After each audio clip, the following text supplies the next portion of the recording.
Geçmiş olsun. Ne demek istersiniz? Ama tekrar gelemem.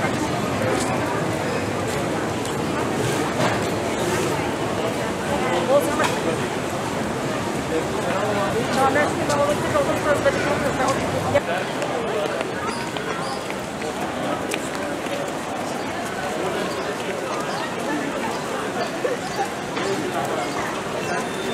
17 günlük kapanma sonrasında insanlar sokağa çıktı. Ben dahil olmak üzere herkes dışarıda şu an. Bence 17 günlük kapanmanın bir işe yaradığını düşünmüyorum.